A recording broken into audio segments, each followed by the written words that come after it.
Bismillahirrahmanirrahim. Hello and Assalamu alaikum members.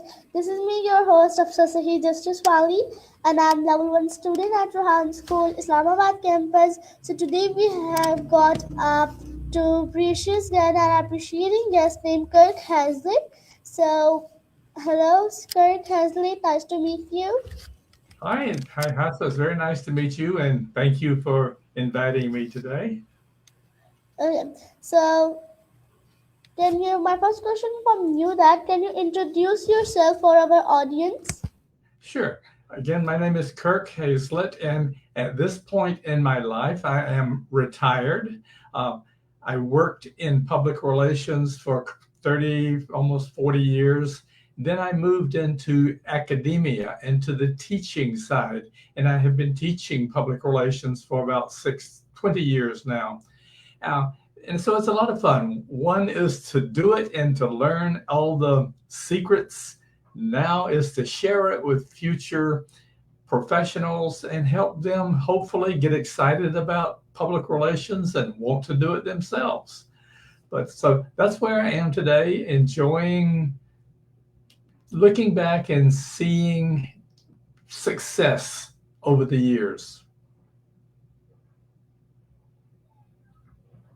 Okay. Thank you for introducing. So my second question from you that what inspired you to start a career in public relations? Well, I tell people this all the time. In the beginning, when I graduated from high school, I didn't even know what public relations was. I wanted to be an engineer. I wanted to build highways and bridges and things. So I applied for university as an engineering student, was accepted, and it took me about 2 weeks to realize that I was not interested in studying engineering. So I changed my major to English literature, and graduated with a degree in literature. This was in 1968, and there was something going on at the time called the Vietnam War, and I did not want to go to war. So, like all of my friends, I looked for how could I join the military and not be fighting. And the Air Force, United States Air Force, it looked interesting, and I was promised that I would be in the United States and working somewhere on an Air Force base. So I went to my basic training, was called for an interview, and it sounded interesting. Teaching English as a foreign language. Great. Then I said, where will I be teaching English as a second language? Oh, you will be going to Vietnam. Well, that wasn't what I was planning. But so I continued, went to Vietnam. As soon as I went into the classroom, I loved it. I loved being in the classroom, sharing my knowledge with others. Enjoyed it so much. Later, I stayed in the Air Force for 8 years total.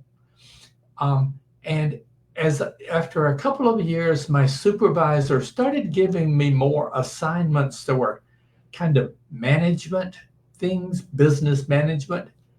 And I enjoyed that. I really enjoyed managing. So I decided I would get a second degree in business management. And I had to take an elective. This is where you choose any course you want to, just something. You always look for something easy. And I found this course it was so easy. It was called Introduction to Public Relations. So read the description. I can do this. Got the book, started reading the book, and I said, oh my goodness. This is what I've been doing for the last 3 years in the Air Force. I didn't know that was what it was called. So that's how I started in public relations, completely by accident. I finished my Air Force time, 8 years, was looking for a job in somewhere in public relations, and the United States Army was advertising for internships. This is where you learn about the profession. It was a paid internship, so I would be making some money while I was doing this. And as soon as I started doing that, I knew I was home. So it took a little while. It took changing focus from English to business, then going into public relations. That was 1978 when I did that. I've never looked back. I've always loved working in public relations. Okay, that was too long and too meaningful answer. Thank you for giving that answer. So my next question from you, that you worked in public relations for more than 35 years. What was the most memory of able like your most lovers memories that experience in your career?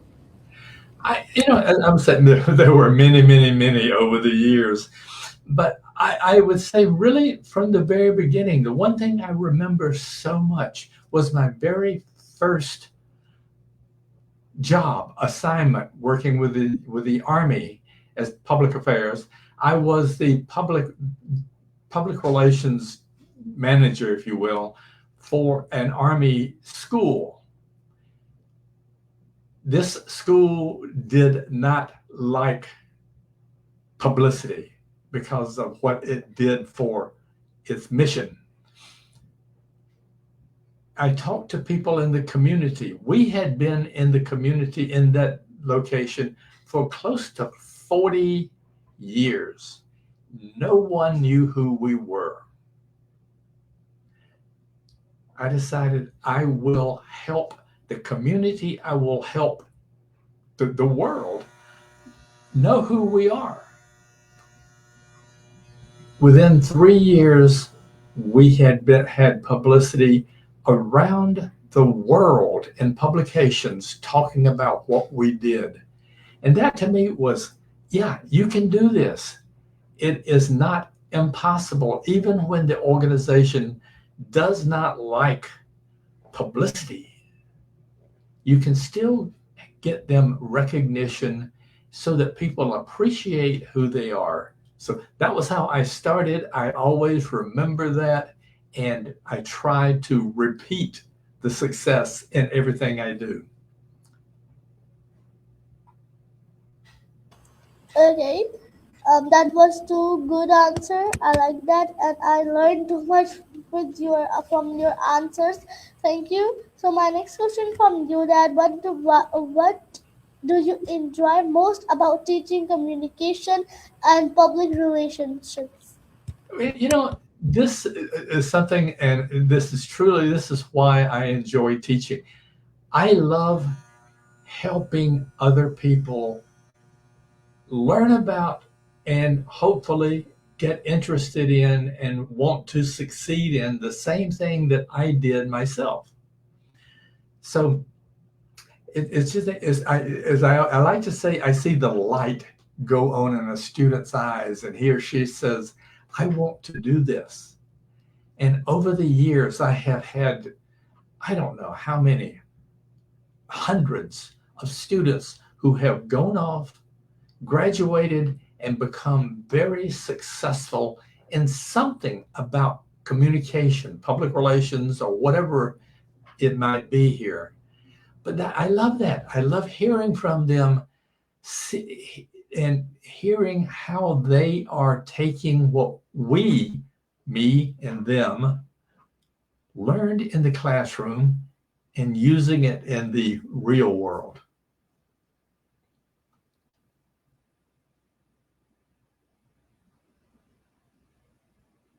Okay, the 100 students are the biggest. Like from for me, that is so many students. Like not a mini and small. There are students. There are too many, and the 100 students. I am shocked that how much.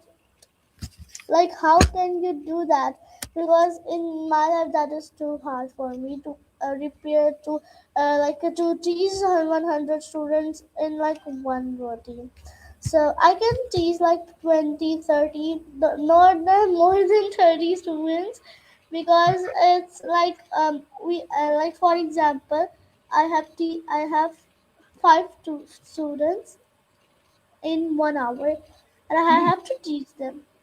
Wow.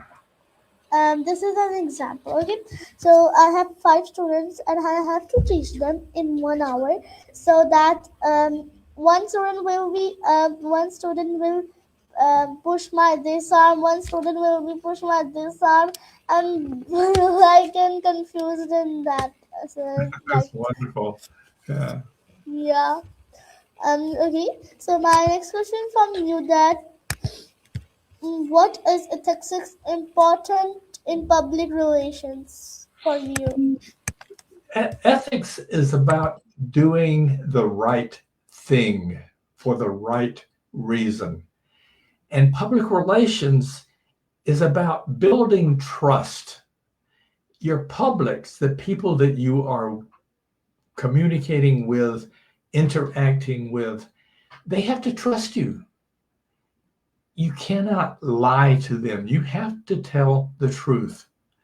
And you don't, if you have to spend the first 10 minutes making, helping, or trying to help them believe you, it's not good. So, yeah, from the beginning, be open, be honest. As I'll just say this, and something I always say when I'm working with the media, with reporters, they will call me and say, Kirk, can you tell me what you people are doing about this thing? And I will say, no, I won't tell you. I'll show you. Come to my organization. I'll show you what we're doing. So they recognize we, my organization are open. We are ready to tell the truth. Ethics is the truth. Yeah, you are absolutely right. If we will tell and lie peoples, that is not a good, and it's not like, if I will tell you a lie thing, so I will punish, the God will be punish me, and it's not good to lie to people. So we have to tell truth in our all life. We don't have and never to do like lie to people. Very, very true. Yes. Yeah. Okay. So my next question from you, that can you tell us our viewers that what role do you play on the board of ethics in professional standards, or professional just professionals? I am really, I say just a member, but what we do as the Board of Ethics and Professional Standards is we develop guidelines, recommendations for our members, for people who work in public relations, to say, if you are in this kind of situation, here is the best thing to do, to be honest and open. And we make sure that we are current. And I say that because literally we had a board meeting yesterday, and one of my responsibilities for my committee is to make sure that we call them standards. These are literally written out. Here's what you should do or think about, and make sure that we are in now addressing artificial intelligence and all of the new technology that's affecting communication. So I'm an advisor for others, and hopefully will be someone who can help make changes or recommendations for the future for people working in public relations.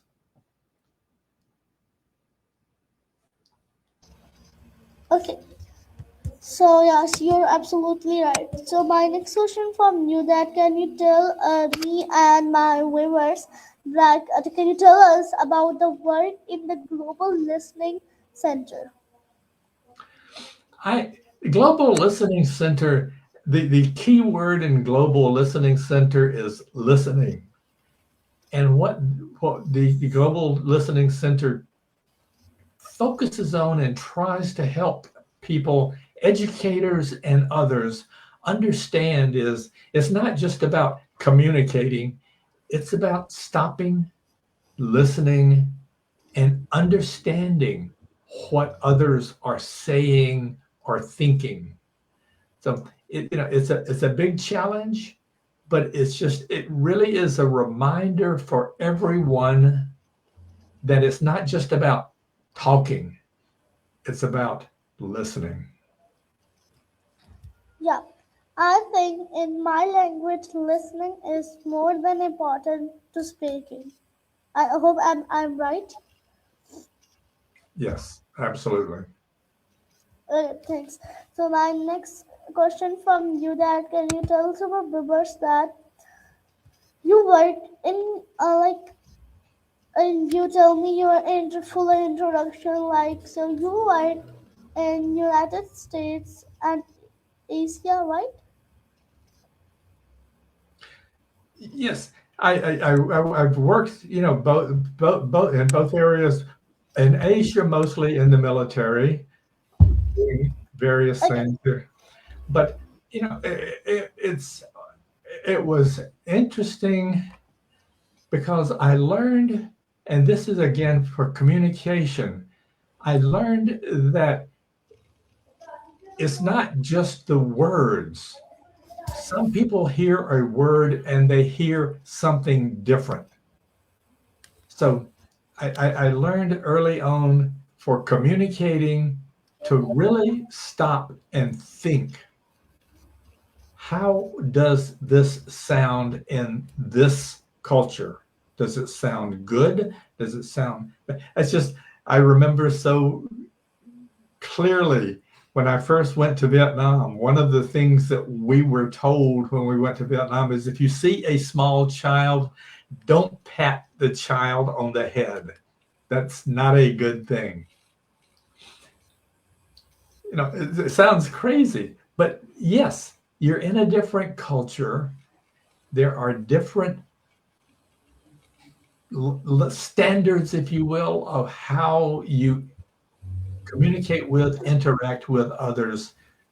I learned to be aware and always be listening.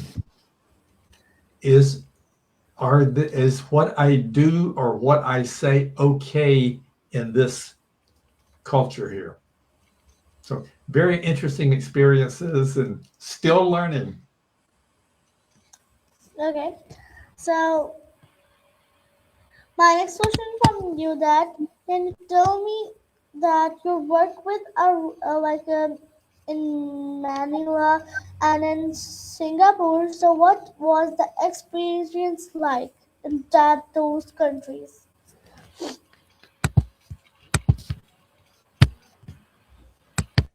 It was sort of what I just said there. It was a very interesting learning experience. And I go back and say I grew up in the United States in a small country town, small town. Then I went to Vietnam. I was in Saigon, Ho Chi Minh City today. Big city. Very different kinds of things there. And it really, I learned once again that I have to be aware. I have to know what I'm doing and know how other people see and hear what I'm doing. So it really helped me to, again, to expand my knowledge and to be a better communicator.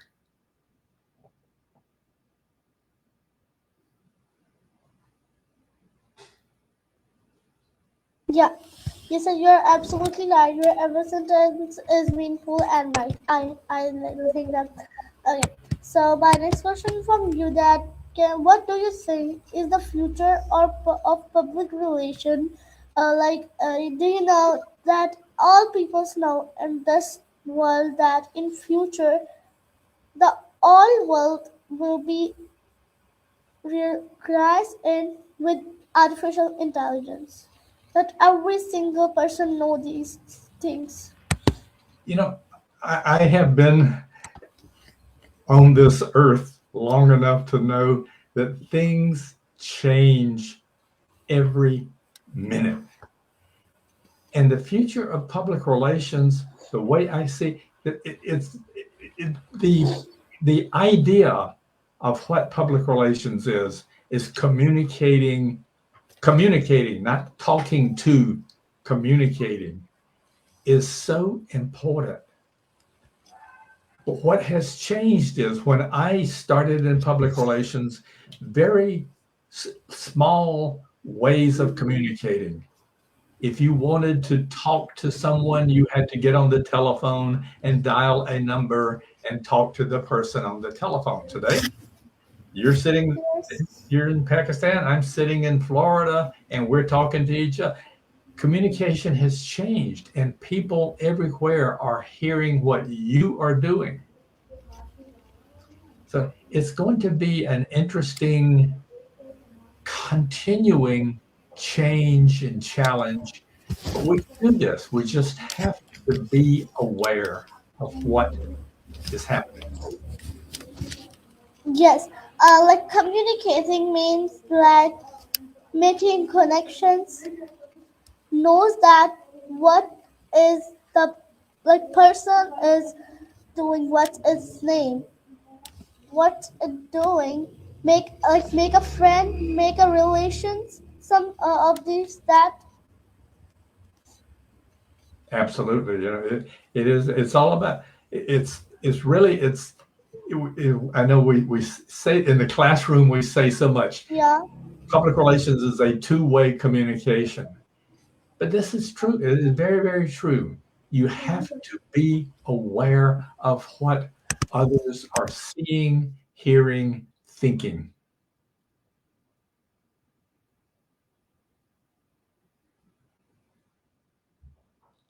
Okay, so yes, I'm giving you an example. Like in my school, now I'm at like AI based school. So in my previous school, like we make one day we make different friends in our class where we connect peoples. Like this is an unknown that we make connections. Yes. I'm sorry, I didn't quite catch the last part of that. Okay, no problem. I will speak again. I'm saying that in my previous school, I was like in 3 to 4 class. So one day my friends and my classmates make different friends. One day different friends. One day this like this is the example of making connections, making different connections. You know, this is the one thing that is so important is you can't just sit. I'll give another.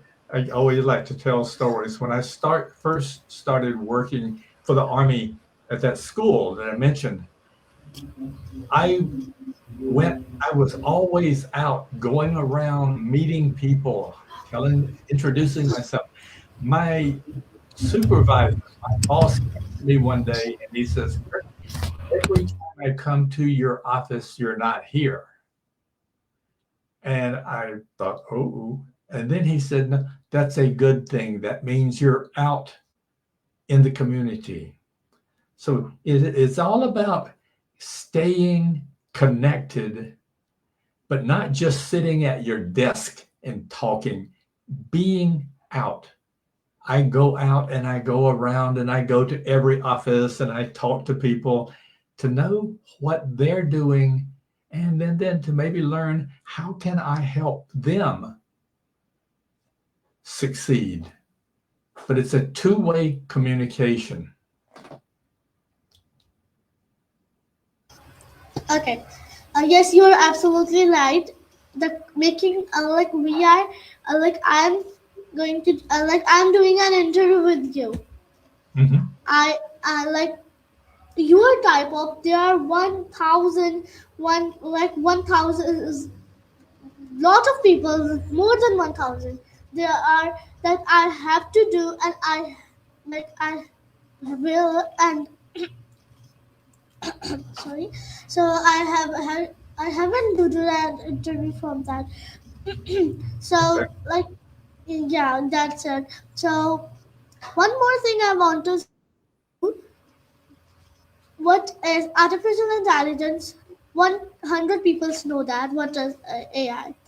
So 90% people are using negative, how they don't know how to the positive way to use artificial intelligence.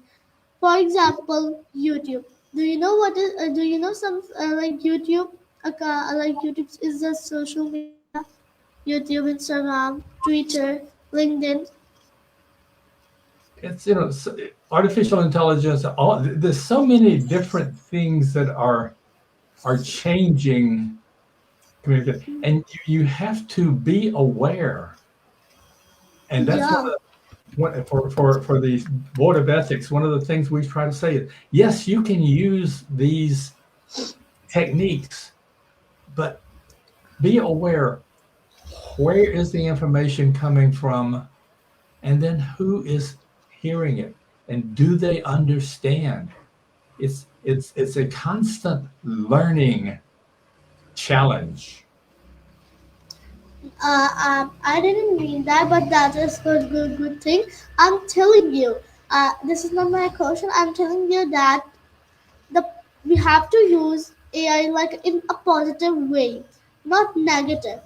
And 90% people are using not positive, they are using negative, scrolling, gaming, like these are bad things. We have to we have to don't do that. These are bad things. Go on the correct way, go on the positive way. They don't think that the scrolling. For example, look, 1,000, more than 1,000 people in one day post something on Twitter. Mhm. Then we can scroll, we have to think in our mind, we will scroll like 2 to 1 minute. We scroll and the reels are not finished, the videos are not finished, they will come. When we will scroll, they will come. So it is not good thing that we have to scroll, and that is a time wasting thing in my mind. It is good, but it's also can be bad. So you really have to be careful, and you have to be aware. Yes. Understand where it's coming from, and double check everything. Don't just say, "Oh, I saw this." One last, I'll give a quick example from many years ago. I remember it used to always, my grandmother would say something, talk about something. And I'd say, "Grandmother, how did you know that?" "I heard it on the radio." Back then, the radio was the way that people got information. And what the problem was, that people would hear it and immediately say, "Oh, well, I heard it there. It must be true." Not really. And this is the same thing with artificial intelligence. It's information is coming from everywhere. You really have to be aware of what it is and think before you do something. Don't just do something. Think. Yeah, you are absolutely right. So, last in the last, I would like to say you that can you give and short advice to our people, our viewers that can see we both Advice to people about what you like, about like about artificial intelligence. You know, it's a wonderful thing. You know, and again, I know I tell all these stories all the time here, but when I began in public relations, if I had, say, a document, an article that I had written or something to deliver to someone, I had to either A, put it in the mail and mail it to someone, or get someone to drive to that person's location. Then this very magic thing came where you could take a piece of paper and put it into the machine, connect your telephone, and send it through the telephone, the fax machine. That was brand new. And that was it. You know, now you look today and you look at the ways in which we can communicate and the opportunities, the things that we can use to create messaging. And you really, again, stay aware, be aware, and communicate honestly, openly, ethically. Yes, you are right, and you are absolutely right. Look, the year is going on. It's about like 2026, and that like all year and in this year are like a lot of distance and difference.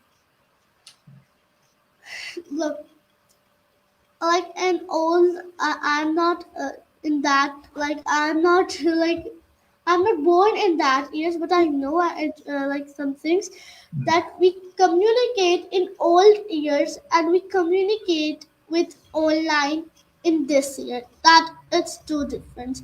In this year, there are too many things to communicate. Like for example, if Facebook messengers that I send you the link from that WhatsApp, Twitter, LinkedIn, the all are social medias and they are new. In old year, people don't know what are these, how to use that. This is true. And it's going to be, it always will be a challenge. And all you can do as a professional, as a communication professional, is do your best to help others understand. Yes, you're absolutely right. Some people like that's is a bad thing. I I don't know that the bad thing is in myself too.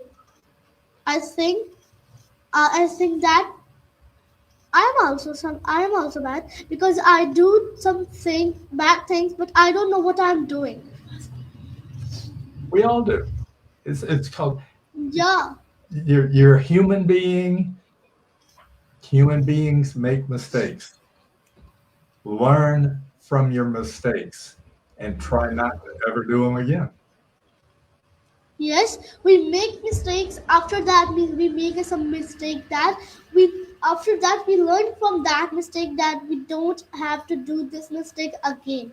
This was my mistake, and now I will fix it by myself. Yes, very Okay, true. thank you. So, viewers, this was our interview. I hope you like it. We will meet in another interview. So, Allah Hafiz, take care, and bye. Okay, thank you, and bye bye now.